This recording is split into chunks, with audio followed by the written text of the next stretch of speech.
Can you believe it's been 15 years since this came out? What happens when a group of four guys travel to Vegas for a bachelor party to celebrate one's impending marriage, but three of them wake up the next day with one missing and no memory of the previous night's events, and they must find him before his wedding can take place? It's really easy. You got this film right here. Prepare yourselves, because here's my review of The Hangover. Big D's Entertainment Rankings and Reviews.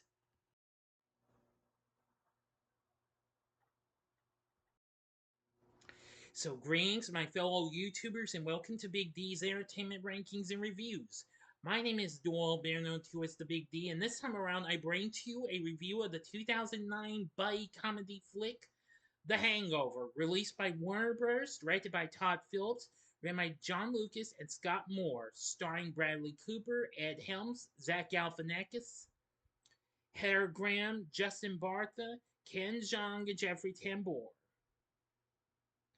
It tells the story of these guys, Phil, Stu, Alan, and Doug, who travel to Vegas for a bachelor party, as I mentioned, to celebrate Doug's impending marriage. But however, when the other three wake up with Doug missing and no memory of the previous night's events, they must find him before the wedding can take place. The film was released on this day, June 5th, 2009. Henceforth, today is the film's 15th anniversary, just a few days after it premiered at the Hog in Europe.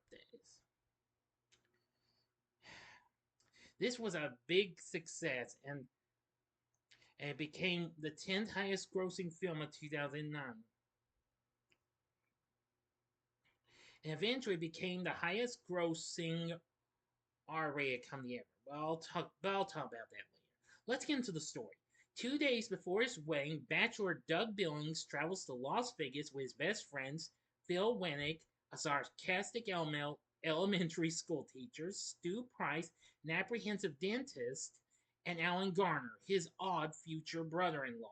Sid, the father of Doug's fiancee Tracy, loans Doug his vintage Mercedes-Benz W111 to drive to Vegas. They book a suite at Caesar's Palace and celebrate by sneaking onto the hotel rooftop and taking shots of Jägermeister. The next day, Phil, Stu, and Alan awaken, unable to remember the previous night, and Doug is nowhere to be found. Stu's tooth is missing, the suite is a mess, a Bengal tiger is in the bathroom, and the baby is in the closet. They see Doug's mattress impaled on a statue outside, and when they ask for their Mercedes, the valet delivers a Las Vegas police cruiser. Retracing their steps, the trio travel to a hospital, discovering they were drugged with Rupnol, I'm sorry if I mispronounced it, causing their memory loss, and that they went to the hospital from a chapel the previous night. At the chapel, they learn that Stu married a call girl named Jade, despite being in a relationship with his domineering and philandering girlfriend Melissa. Outside the chapel, the trio is attacked by gangsters demanding to know where he is. Bewildered, they flee and track down Jade, who is revealed to be the baby's mother. They are arrested by the police for having stolen the cruiser. After being told that the Mercedes was impounded, the trio are released when they unwittingly volunteer to be targets for a taser demonstration. While driving the Mercedes, they discover a naked Chinese man named Leslie Chow in the trunk, who beats the trio with a crowbar and flees. Alan confesses that he drugged their drinks to ensure that they had a good night, believing the drug to be ecstasy. Returning to their suite, they find Mike Tyson, who knocks Alan unconscious and orders them to return his tiger to his mansion. After Stu drugs it, they load into the Mercedes and drive to Tyson's mansion. However, the tiger awakens and attacks them, scratching Phil on the neck and damaging the car's interior. They push the car the rest of the way to the mansion and deliver the tire to Tyson, who shows them security camera footage excuse me, indicating they did not lose Doug until after they got back to the hotel. While driving back, the car is rammed by a black Cadillac Escalade manned by the gangsters from the chapel and Chow, their boss. Chow accuses them of kidnapping him and stealing $80,000 in poker chips. As they deny it, he tells them he has Doug and threatens to kill him if the chips are not returned. Unable to find the chips, Alan, with help from Stu and Jade, uses his knowledge of card counting to win $82,400 playing blackjack. Now, I'm going to go to the final act and the ending. You know the procedure. You have 5 cents to sub this video. Go to the description box below and fast forward to the time below as I count down now. If you've seen the movie already, please continue. Okay, you've been warned. They meet Chow in the Mojave Desert to exchange the chips for Doug, only to find that the Doug in question is actually the drug dealer who accidentally sold the roofies to Alan. With the real Doug's wedding set to occur in 5 hours, Phil calls Tracy to tell her they cannot find him. Simultaneously, the other Doug's remarks that someone who takes roofies is more likely to end up on the floor than on the roof, causing Sue to realize where Doug is. They return to Caesar's palace, where they find a dazed and badly sunburned Doug on the roof.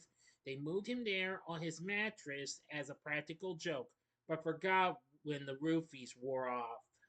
Doug threw the mattress onto the statue in an attempt to signal for help. Before leaving, Stu makes arrangements to meet Jade for a date the following week. With no flights available, the four drive home in the mangled Mercedes, where Doug reveals that he has Chow's original $80,000 in his pocket. Despite their late arrival, Doug and Tracy are married. At the wedding, Stu gleefully breaks up with Melissa.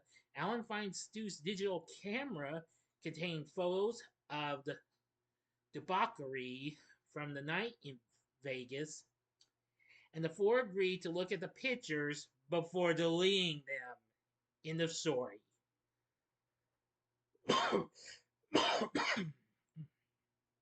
So what did I think of the Hangover? Well, I've only seen it like maybe twice or 3 times. I am gonna say this film is crazy. It's warped out and what have you. But it's really funny though for a raunchy comedy.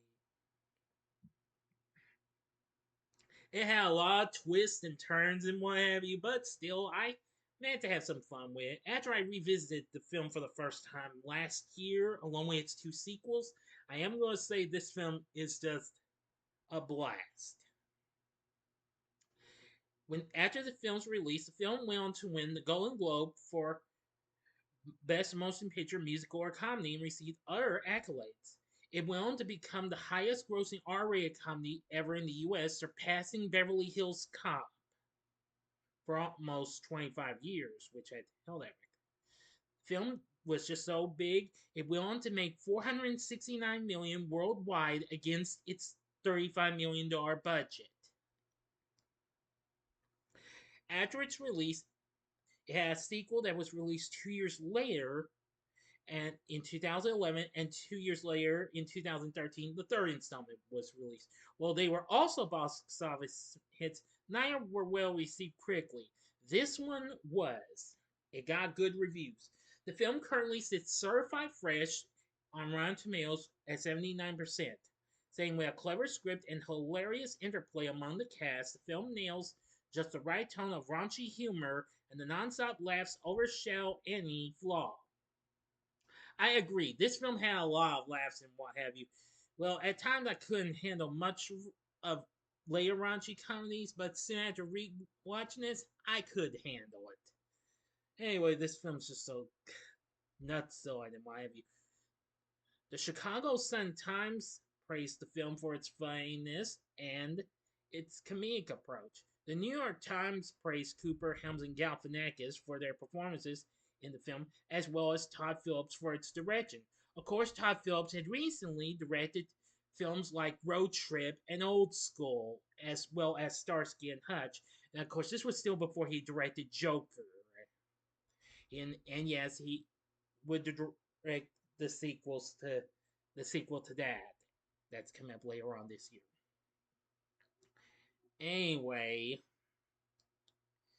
now A.O. Scott, who gave that review for the New York Times, later went on to say that the film is safe as milk. The San Francisco Chronicle also praised Phillips' direction.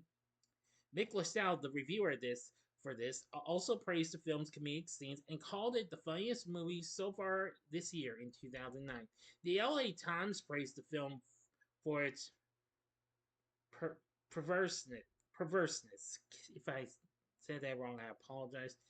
Betsy Sharkey, who gave that review, also said that the film is filled with moments as soft-hearted as they are crude, as forgiving as unforgivable. However, Variety criticized the film's trailers and TV spots for its beer and boobs party hardy farce. But however, praised the film for its cleverness. Anyway, I am gonna say this was just wow. So crazy and what have you. Now, I did read that this does this film's premise has several similarities to the teen buddy comedy Dude Where's My Car, which I definitely gotta review that film. Though I haven't watched it in some time, but yeah, this film's kind of like that all over again, but except, well, I'll explain. Both films are about a couple of guys wake up after a night of gang trash, only to find they're missing something important, whose adventures include a trail of clues, a missing car, dubious encounters with strippers and wild animals, a brush with the law, and gangs chasing them for something they don't realize they have.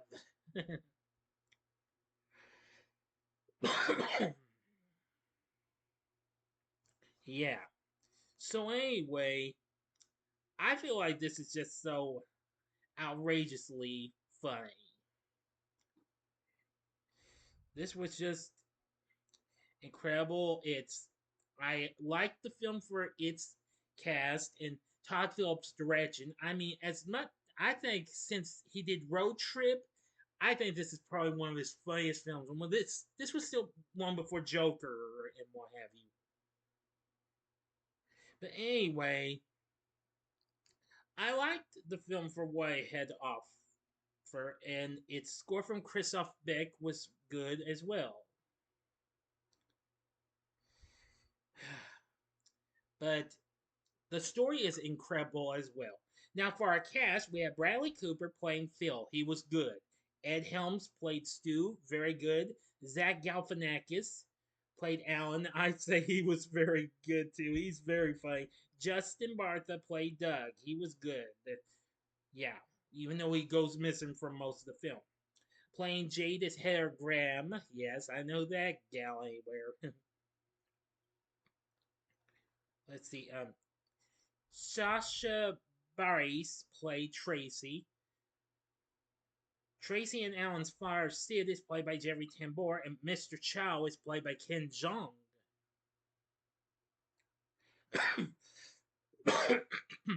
And Mike Tyson appears as himself, though he originally refused to appear in the film, but he changed his mind when he found out that Todd Phillips directed Old School, which that's another film I've got to revisit and review someday, which Tyson actually liked.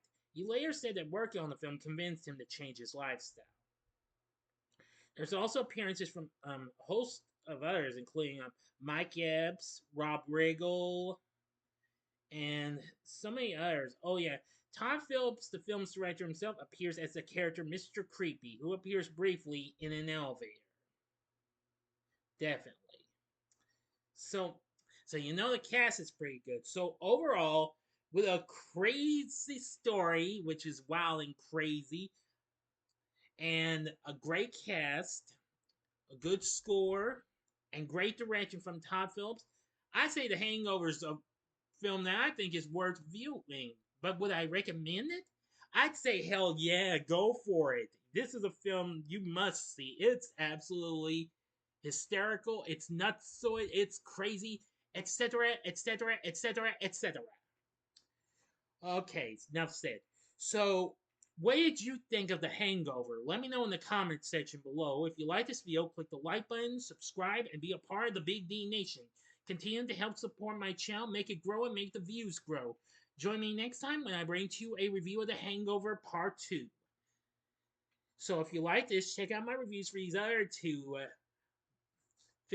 buddy type films with a little going out on the road. In the upper left hand corner is my review of Road Trip from 2000. The upper right hand corner is my review of National Lampoon's Vacation from 1983. Or if you want to see something with Mike Tyson, see my TV log on Mike Tyson mysteries in the bottom left hand corner. And the bottom right hand corner is the button you can click to subscribe. If you like rankings and reviews on movies, TV, music, video games, etc., then I'm your guy. Thank you for watching. Until next time, I'm the Big D saying, see ya.